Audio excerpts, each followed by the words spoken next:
économique, le pays de la technologie la plus débridée, mais sur le plan de l'organisation des secours en cas de catastrophe, c'est un pays qui ressemble davantage à celui du Bangladesh.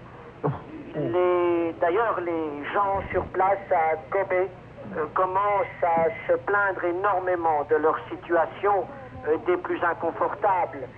L'armée n'est toujours pas arrivée, alors qu'il lui avait déjà fallu plus de 9 heures après le séisme pour commencer à réagir.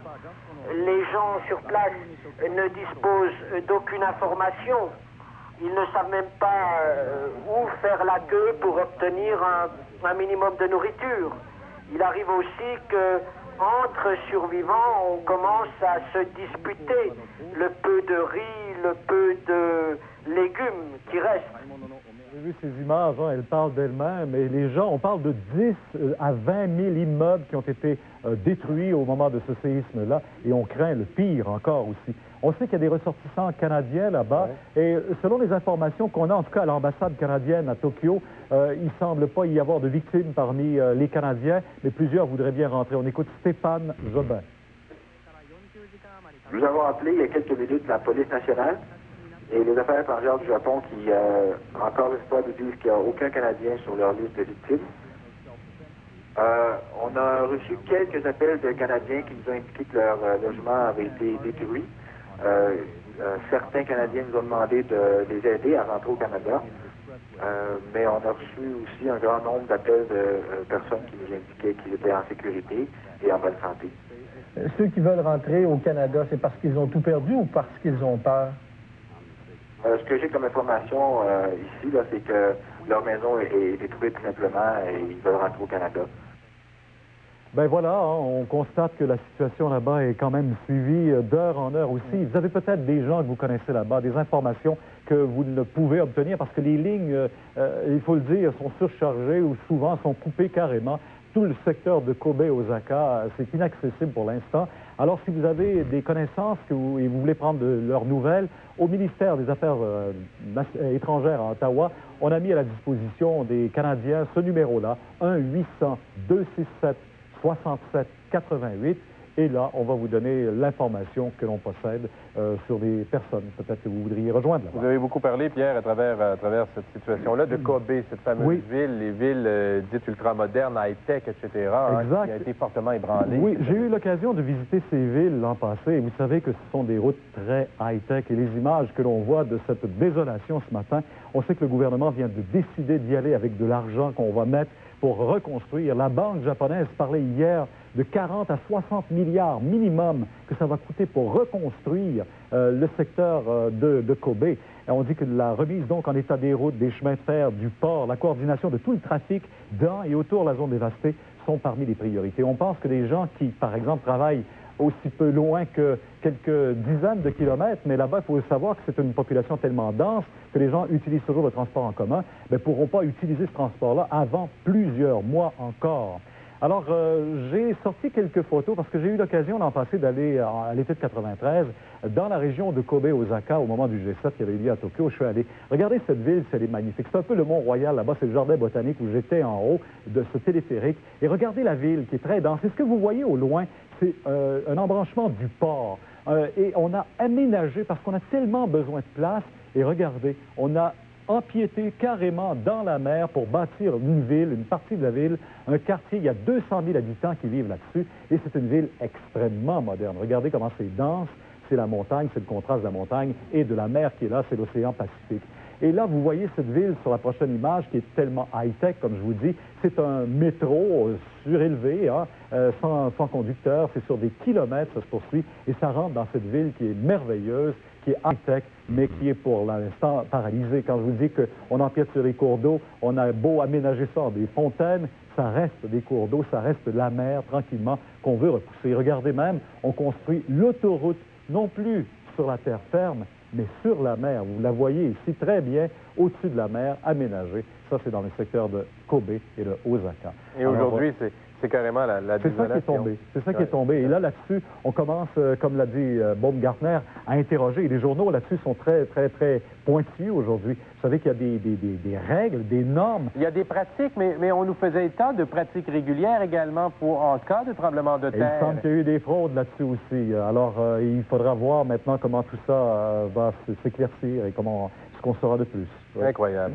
On va revenir chez nous, Pierre, pour parler de Daniel Johnson, qui, lui, est à Toronto actuellement, là. Oui, Daniel Johnson qui est allé rencontrer Bob Rae. Bob Rae, évidemment, la mission de Daniel Johnson, c'est un peu de regrouper les forces fédéralistes à la veille du référendum qui aura lieu au Québec. Paul Larocque est là à Toronto. Bon midi, Paul. Oui, bonjour, Pierre. Est-ce que ce premier entretien avec M. Rae a eu lieu? Oui, en ce moment, les deux, le premier ministre Rae et l'ancien premier ministre, le chef de l'opposition maintenant à Québec, Phil Johnson, se rencontrent. Ça a commencé vers 11 h. Pendant que Paul Martin prépare son budget à Ottawa, Pierre, Daniel Johnson, lui, prépare la bataille référendaire. Il le fait au Québec, mais aussi, semble-t-il, à l'extérieur du Québec. Vous le voyez, Bob Rae, qui arrivait un peu après 11 h, rencontrer M. Johnson ici, dans un hôtel de Toronto. Évidemment, M. Rae entend jouer, enfin, espère, lui, jouer un rôle important au cours de la campagne référendaire. Il dit qu'il s'entend à merveille avec Daniel Johnson, qui sera le président, bien sûr, du comité du non au Québec. M. Rae, donc, rappelons-nous, parce qu'il y a un peu plus d'un mois, Jacques Parizeau était présent et on se rappelle que M. Rae avait pris tous les moyens pour faire comprendre à Jacques Parizeau à quel point l'accueil qu'on lui réservait était glacial. Vous l'avez vu, là, Bob Rae, tout souriant avec Daniel Johnson. Dans quelques instants, il y a un discours important, majeur. La même tribune à laquelle M. Parizeau a prononcé son discours, l'Empire Club et le Canadian Club réunis. Donc, important discours pour M. Johnson.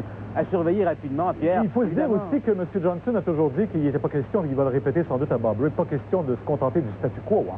Et c'est sûrement ce qu'il va dire également pendant son discours, qui a, on peut le présumer, deux objectifs. D'abord, évidemment, répéter au Canada anglais que le Québec ne saurait satisfaire du statu quo si le non l'emporte. Et puis à l'interne, évidemment, pour le Québec, M. Johnson veut démontrer qu'il est capable de faire évoluer les choses. Également aussi dans les milieux fédéralistes, c'est un peu l'objet de cette rencontre-là. M. Johnson veut démontrer qu'il est bien en commande, c'est lui qui va diriger les forces fédéralistes pendant la campagne référendaire et qu'il va tenter de se faire rassurant. Alors ça, c'est la première étape, hein, parce qu'il y aura d'autres premiers ministres. Il entend visiter tout le Canada, M. Johnson. Oui, la plupart des capitales provinciales. Prochaine étape, semble-t-il, la Colombie-Britannique, Victoria, ensuite le Nouveau-Brunswick. Il semble que M. Johnson ne se rendra pas, enfin pas pour l'instant en tout cas, à Terre-Neuve pour rencontrer Clyde Wells, comme on le sait, un des fossoyeurs de l'accord de la crise. Bon, mais merci. Alors, on vous retrouve à 18 h pour résumer ce discours que prononcera M. Johnson. Merci. Au revoir. Pierre, aujourd'hui, à l'émission, on parle de recherche et de nouveaux développements contre le cancer. Donc, on parle de dossiers médicaux.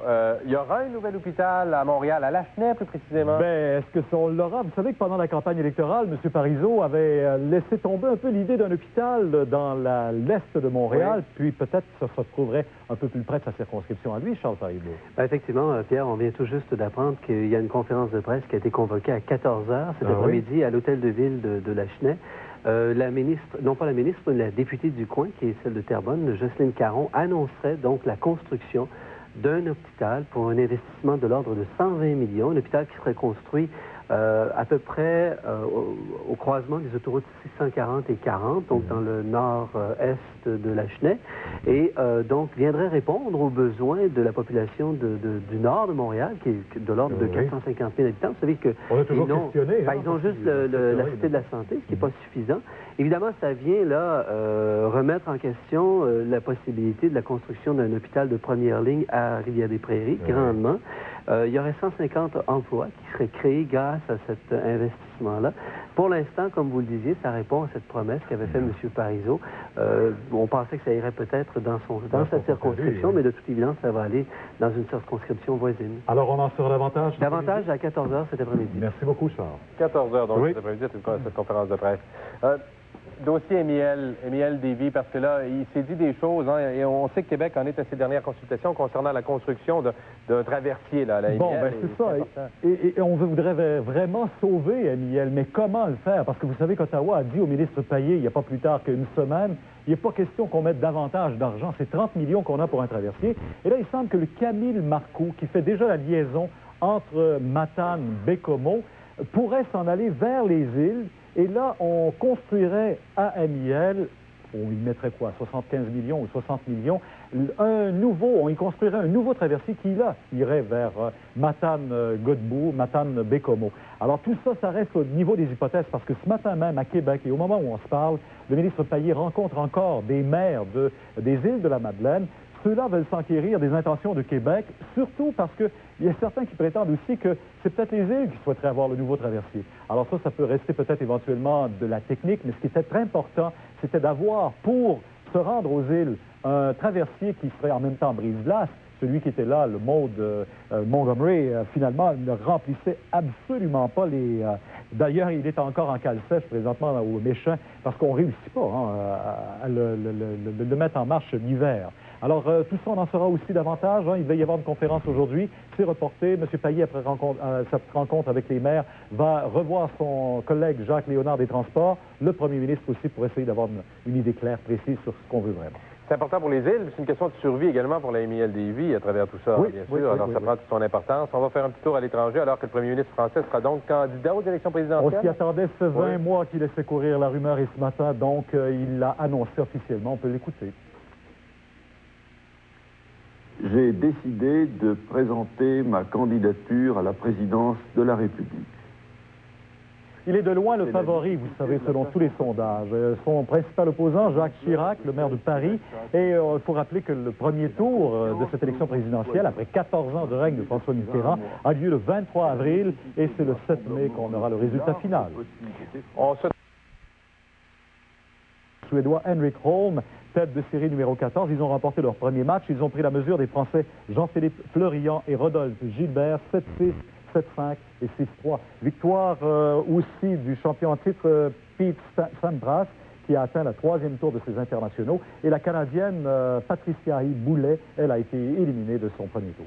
Pierre, vous allez nous révéler quelles sont les meilleures et les moins bonnes voitures également selon l'APA. Oui, rouler sans vous faire rouler, ça c'est la revue de l'Association de protection des automobilistes. On y va avec, si vous voulez, un coup d'œil sur les meilleurs choix.